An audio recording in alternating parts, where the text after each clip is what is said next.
Very good morning to all of you. आज हम लोग पढ़ेंगे BA honours part 2 paper 3 population and economic development. यह कोर्सेस ऑफ स्टडी के माध्यम से मैं दर्शाना चाहूँगा आप लोगों को कि यहाँ पर जो दिया हुआ है भारतीय नंबर 2 में दिया हुआ है भारतीय जनसंख्या के आकार एवं विकास जनसंख्या नीति के कार्यक्रम। भारतीय जनसंख्या का आकार विकास जनसंख्या नीति व कार्यक्रम। छात्रों, बोर्ड पर उतनी बातें लिखनी संभव नहीं थी क्योंकि बोर्ड भी छोटा है, तो इसलिए जो आप, चूंकि यह चैप्टर बहुत ही बड़ा है और जो सिलेबस में जो दर्शाया गया है उसी पर मैं फोकस करना चाहूँगा या उससे रिलेटेड जो आपके लिए उपयोगी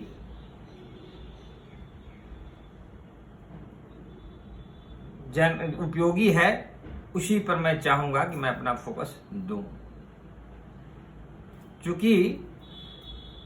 जनसंख्या के संबंध में सैद्धांतिक दृष्टिकोण से अगर हम जानकारी प्राप्त करें तो हमने बेसिक चीज से हमने प्रयास किया है। जो सिलेबस में जो दिया हुआ है उसके पहले उसको मैं और बृहद रूप से कैसे समझा सकूं, उस पद्धति को अपनाने के लिए हमने प्रयास किया है। तो सबसे पहले जनसंख्या के संबंध में जो अर्थशास्त्रियों ने जो अपना सिद्धांत दिया वह 2 सिद्धांत के नाम से आज भी जाने जाते हैं। एक मार्शल का जनसंख्या का सिद्धांत और दूसरा आद्यतम जनसंख्या सिद्धांत, Marshallian population theory and optimum population theory. और दोनों का मैं बहुत शॉर्ट में कंक्लूड कर रहा हूं आपको समझने के लिए। एक का जो सिद्धांत है वह निराशावादी है और दूसरे का जो सिद्धांत है वह आशावादी है। तो इसको भी मैं बहुत क्लियर कट में बताना चाहता हूं कि मार्शल का जो जनसंख्या का जो सिद्धांत है बहुत पहले, सबसे पहले उन्होंने अपना जो आइडिया डेवलप किया जनसंख्या के संबंध में और दूर दराज तक कोई उसके संबंध में कोई अन्य अर्थशास्त्रियों का स्पष्ट कॉन्सेप्ट नहीं आया था। उस समय का मार्शल का जनसंख्या के संबंध में सिद्धांत आया, उनका भी कहना ठीक था, लेकिन बाद में जैसे जैसे उनके दिए हुए फार्मूला में कुछ कमियां आने लगी तो सुधार के रूप में जो आदर्शतम जनसंख्या का सिद्धांत आया वो उनके सिद्धांत को टोटली काट दिया गया। तो वही 2 व्यक्तियों का मैं आज कॉन्सेप्ट को क्लियर करना चाहता हूं, जिसको आज के डेट में हम निराशावादी सिद्धांत कहते हैं, मार्शल का।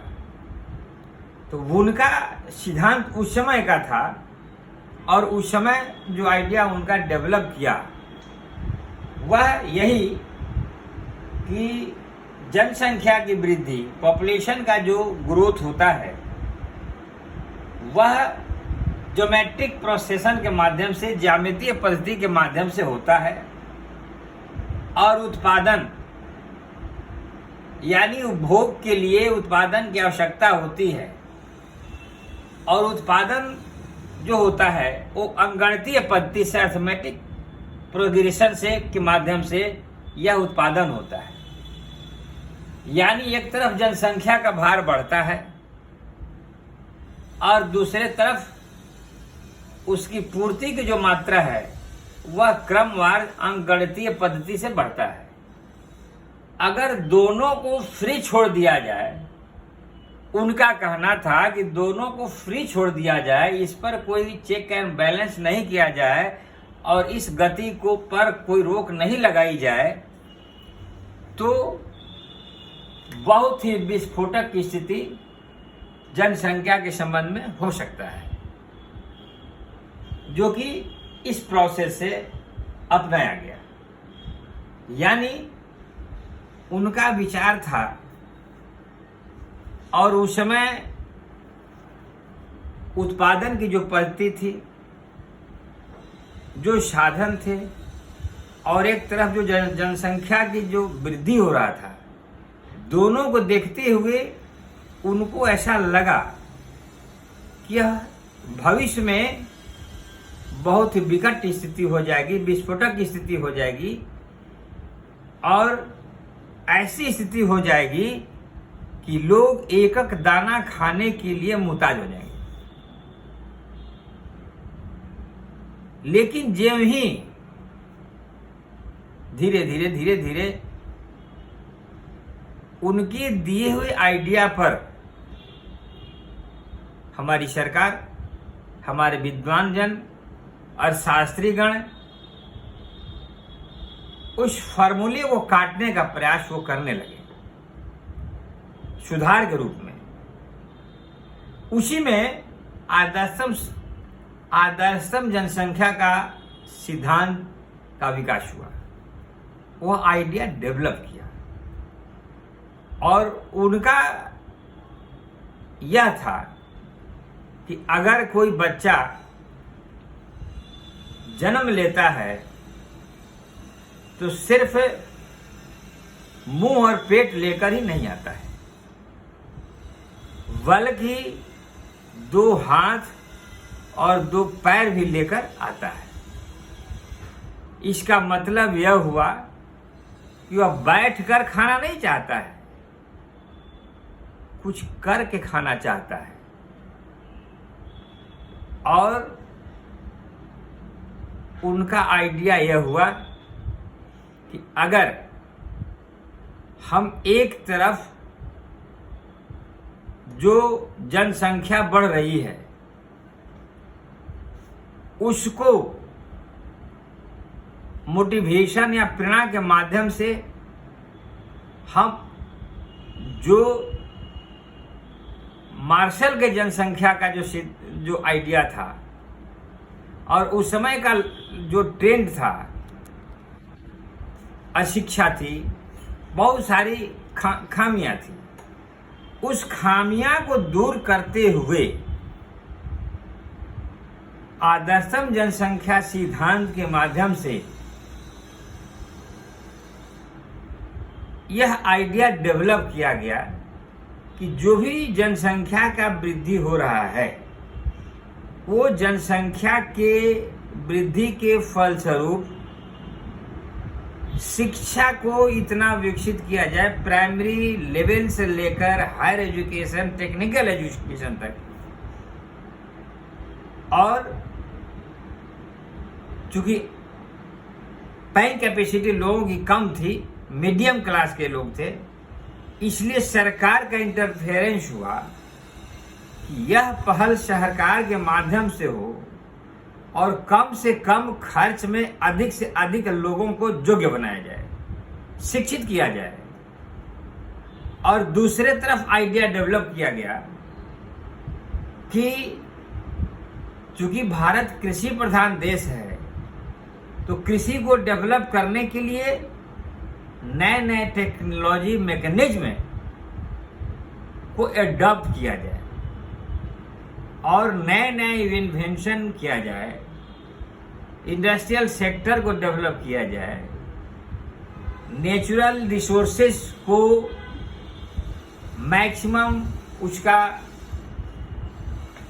उपयोग किया जाए। यानी उस समय मार्शल के समय जो दो धुरी थे, दोनों धुरी के विपरीत सुधार के रूप में दो लकीर पैरेलल जो प्रयास प्रारंभ किया गया, वह यह जो गैप जो दर्शा रहा है ज्यामितीय और अंकगणितीय पद्धति के माध्यम से, यह आज भी पॉपुलेशन जनसंख्या वृद्धि समस्या जरूर है, लेकिन विस्फोटक अभी नहीं हुई है। लेकिन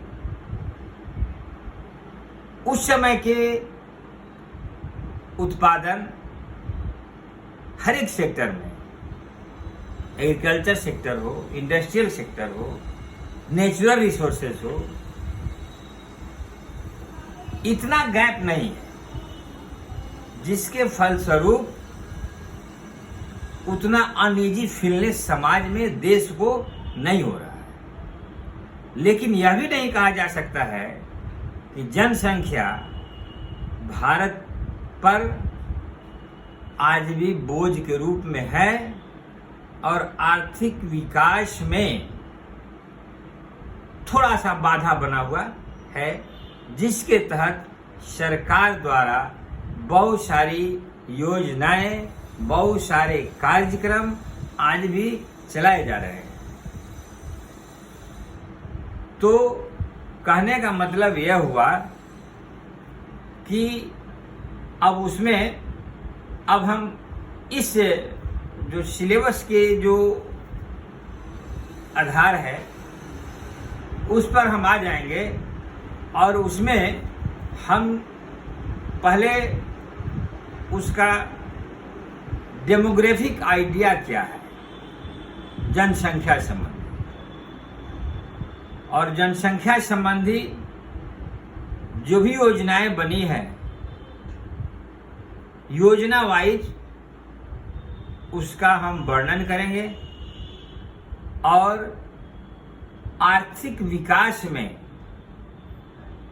जनसंख्या वृद्धि से भी आर्थिक विकास पर मेरा क्या प्रभाव पड़ा है,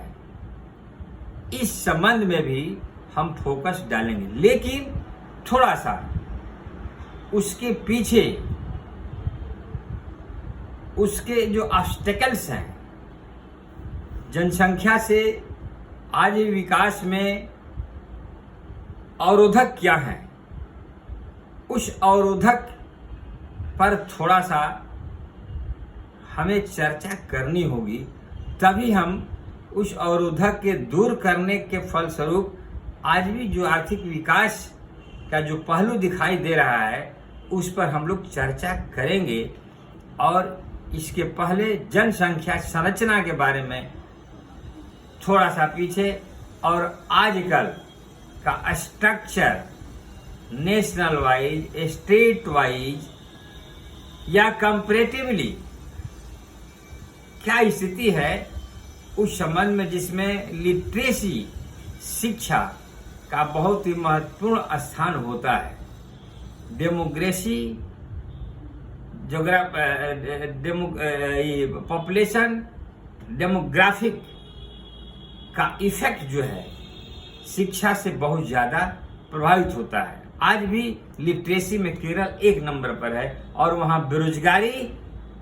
करीब करीब अन्य राज्यों के बनिस्बत कम है। तो एग्जाम्पल हमने दिया कि आज भी अगर यहाँ माल्थस का सिद्धांत फेल कर जाता है और ऑप्टिमम पॉपुलेशन थ्योरी लागू हो जाती है, तो यह जो एक निराशावादी और आशावादी दो सिद्धांत लेकर अगर चलेंगे और उसके बाद जब हम इसका अध्ययन करेंगे, इस पर चर्चा परिचर्चा करेंगे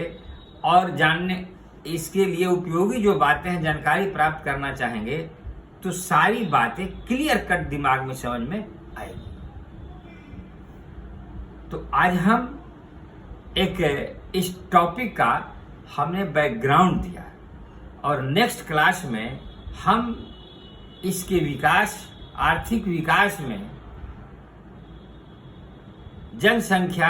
वृद्धि की क्या भागीदारी है उस पर हम लोग चर्चा करेंगे और थोड़ा सा इसके जो जनसंख्या का जो आकार है, वृद्धि का जो आकार है, जो रेशियो जो है, उसका क्या प्रभाव पड़ रहा है, उस पर भी जो प्रकाश हम डालेंगे दूसरे क्लास में। धन्यवाद।